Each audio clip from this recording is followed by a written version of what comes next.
talk a lot on this channel about quality dividend stocks. I love dividend stocks. I can't get enough of them. But I've gotten a lot of feedback on the channel about how I only hold 20 stocks in my portfolio. And many people feel like I should hold more than that to get more diversification. So then I had a thought that kind of stayed with me, which is, what if there was an Average Joe Dividend ETF? What's up, you guys? Welcome back to the Average Joe Investor channel. And in this video, we are talking about the mythical, hypothetical, but obviously very realistic Average Joe Dividend ETF. Now, no, there is no dividend ETF out there for the Average Joe Dividend portfolio, but man, I think that if I had one, I would go with the ticker symbol JOE. The truth of the matter is, I have very clear dividend metrics that I like to follow and track that I use for servicing my own portfolio and maintaining it to make sure that I don't have any dividend cuts in the portfolio. So then I thought, well, how many dividend stocks would actually fit in that criteria? So then one thing led to another, and in this video, we're going to talk about what that dividend ETF would actually look like, how many stocks would fit into this dividend ETF, what that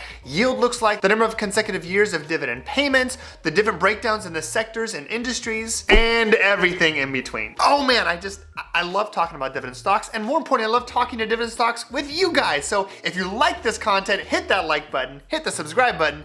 Let's get started.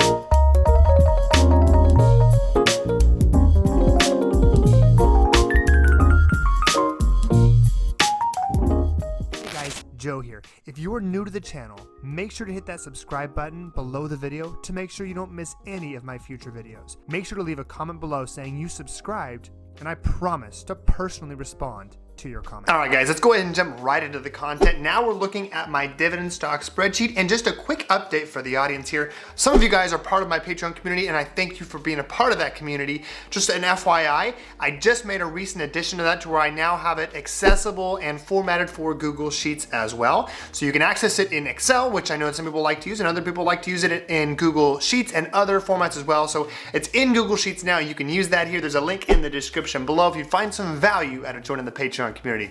We'd love to have you. All right, guys, so we're looking at the spreadsheet here, and just as an FYI, the spreadsheet includes all of the dividend stocks that have been raising their dividend consecutively every single year for at least 5 years.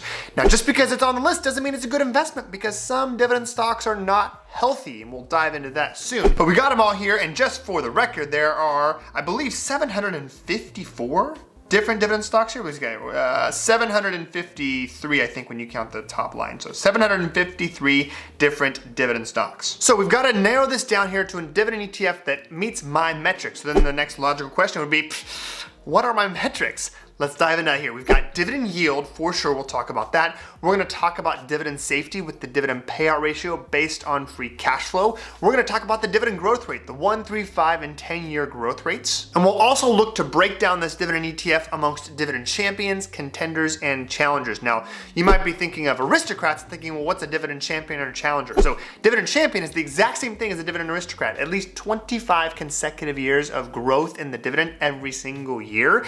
And the difference is that a dividend aristocrat has to be part of the S&P 500. A dividend champion does not. That's the only difference. So you're gonna see some dividend champions that have less trading volume and also less market capitalization. Doesn't mean it's not a good dividend stock. And we've got dividend contenders, which are 10 years of dividend growth, but less than 25. And then we've got dividend challengers, at least 5 years of growth, but less than 10. All right, so when we talk about that here, we've got the dividend consecutive years, dividend tier, we've got the payout ratio based on free cash flow, and that's where we're gonna start, because that's gonna eliminate most of the dividend stocks on this list. So instead of allowing everything, and you can see here, we've got payout ratios based on free cash flow anywhere from 13% to negative to as high as 1,000%. And just for your awareness, for me, I want to see a dividend payout ratio based on free cash flow, not net income. We use free cash flow because dividends are paid with cash, not net income.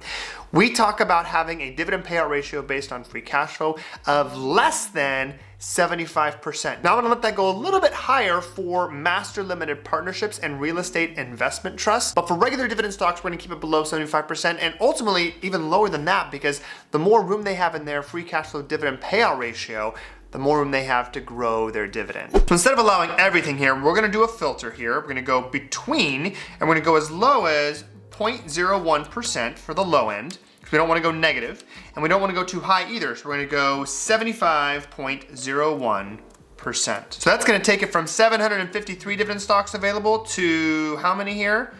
Let's see, total now is only 527. So that cuts out about 200 different dividend stocks. But as you can see down here, some of these have yields of 0.12% or 0.36%. That's just not gonna cut it here. So for the dividend ETF, what we're gonna do here is we're gonna filter out any dividend stocks that are paying currently a dividend yield of less than 3%. Now I know that's gonna cut out a lot of dividend stocks that people love, such as Procter & Gamble and Clorox and Coca-Cola and Pepsi. It is what it is, guys. We're trying to get diversification but also get yield. And so for now, right now, we're going to only include dividend stocks that have a 3% yield or higher. We'll come in here, we'll go to our current yield, we'll go number filters greater than or equal to, and we'll do 2.99%. So now we went from 527 different dividend stocks to, what's the total here? 97. That cut out a lot of dividend stocks here. So we filtered by payout ratio based on free cash flow. We filtered by yield. Now we need to filter by the dividend growth rate. Now, generally what I like to see for my own portfolio is dividend growth rates of at least 5 to 7%,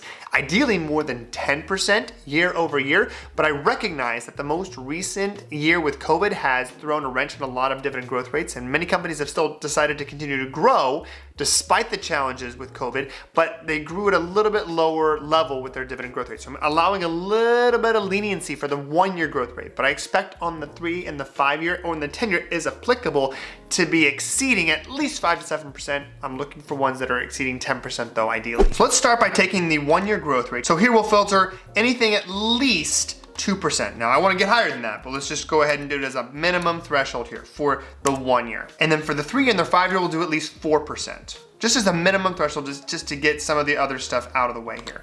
So we'll do 3.99% there. And then we'll do the same thing for the 5-year growth rate. 3.99 is a minimum bar to hit. We want to go higher than that, but just as a minimum. All right, so now we went from 97 to, how many we got left here? Wow, 69.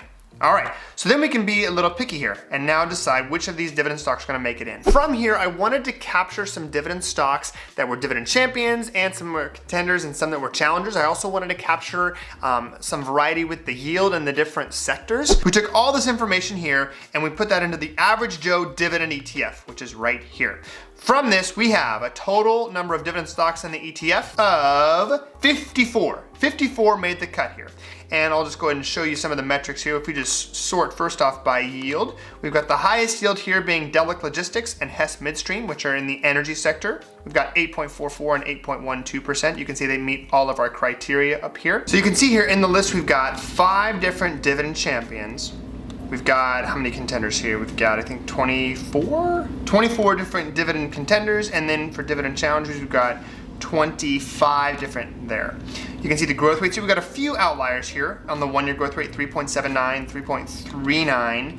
Up here, I believe we've got a few more stragglers on the 1 year. Yep, a few in the 3s and the 2s. But otherwise, the 3 and the 5 year, you can see they all exceed at least 4 or 5% here. And some of them are, most of them actually are in the double digits, which is really what I'm trying to capture. And if we take a look here with the different breakdowns, we can take an average here. So the assumption here would be we would be equally weighted in this portfolio. So we come in here, we'll go down to the yield, and let's take an average of the yield, assuming equal weighting. And we can see that the yield average is 4.22%. So essentially we've got dividend yield here that matches my portfolio at least. I believe it's maybe a couple percentage points higher, like 4.22 versus 4.19, so very close. But we've also got more diversification. We've got over double the holdings. So we went from 20 in my portfolio to 54. In this one, we captured the same yield. Take a look at the growth rates here. Let's take a look at the average on the 1-year dividend growth rate. We've got 8.22% on the 1 year. Let's go across here. 13 on the 3-year percent. Growth rate 14% average for the 5-year, and then 15% for the 10-year for those that applied there. Let's take a look at a few more of these metrics here on the dashboard. So we've got, like I said, here's the breakdown on the dividend stocks. We've got 25 dividend challengers, 24 contenders, 5 dividend champions. Here's the kind of a breakdown on the current yield. We've got as high as 8% here for Delek Logistics, all the way down to way over here. Sierra Bancorp lower here at 3.03%, and here's all the breakdowns. If you remember the Patreon community, you can jump right into this spreadsheet here and look at each one of these and get an idea of what the different holdings are and those individual metrics. Further down here, let's take a look at the sector breakdown. You can see here, and this is just a natural byproduct of where we are right now with this ETF and meeting my metrics. It's a lot of financials. Now, there is some breakdown of the financials, not just banks here. Let me break that down for you before we take this out of context here. Let's come over here to the industries. We got sector, which is your top line, consumer discretionary, communication, consumer staples, energy, financials, lots of financials. I acknowledge that here, right? And then we've got healthcare, industrials, information technology, real estate, materials, and utilities. But if we come over here, we take a look at the industry, we can sort by industry here. We got banks, yeah, there are a lot of banks, but less than the financials. We've also got finance. So if we look here in financials, we've got equity REITs, we've got capital markets, biotechnology, chemicals, we've got food and staples retailing, gas utilities, insurance, internet and data marketing, pharmaceuticals, professional services, tobacco, trading companies, and distributors. So we've got a pretty healthy breakdown here. I acknowledge that we're a little bit weighty on the financials. It's just a natural byproduct of where my metrics are leading me right now. We can see that here. We got a breakdown of the consecutive dividends here. We've got as many as over 50 years. We got Ultra here, First of Long Island Corp, 45, Walgreens Boots Alliance, excuse me, Eagle Financial Services, all the way down to as low as 5 years here. So quite a breakdown here. We do have some dividend stocks here that are very foundational to our portfolio that have been increasing their dividend every year for at least 20, 30, 40, 50 consecutive years. As you can see here down along the bottom, you can see that I'm starting to build out every single holding here. All 54 holdings are gonna get their own model portfolio breakdown so we can combine them all and say what would have actually happened if we dropped a lump sum or invested dollar cost averaged into this ETF over the past 5 years. What would have happened with this portfolio? And then taking the actual historical dividend and price compound annual growth rate, what would actually happen in the future if we were to continue to hold this basket of stocks, which would change as the portfolio changed. I might just have to start managing this dividend ETF and let you know when certain stocks are added or dropped from the list as well. So watch out for a follow-up video to this one where we talk about actually what would have happened with our Average Joe Dividend ETF if we'd historically held it, and then in the future if we held it based on our modeling and statistics. Make sure to leave your 2 cents in the comments below. Let me know what you feel about this video, if this is something that was valuable to you, if you want to see other videos like this one, and what things you didn't like. What do you want to see more of on this channel? I don't want to make videos just for me. I'm making them for you guys, my audience. I want to know what you guys want to see in this channel. As a reminder to those of you in the Patreon community, the May 2021 dividend stock spreadsheet dropped, I believe, 2 or 3 days ago. So make sure to get in there and grab that dividend stock spreadsheet, which is again available now in Excel and Google Sheets. And if you're curious about what that looks like, you can click on the link in the description below. FYI, you can get in for as low as $5 a month, get access to that dividend monthly spreadsheet. And the $10 tier, just FYI, gets you that, obviously that spreadsheet, but above and beyond that also gives you access to dividend Q&A videos I do on a monthly basis where I put out at least 3 to 5 every month, if not more. And also I give you access to and make you aware of every transaction I make in my own portfolio, what happens, why I did it, and learning opportunities for me because I am not perfect at this, I promise you. That's all I got for you guys in this video. Have a great rest of your day. Happy month of May investing, and please continue to stay healthy, both physically and financially. Have a good one.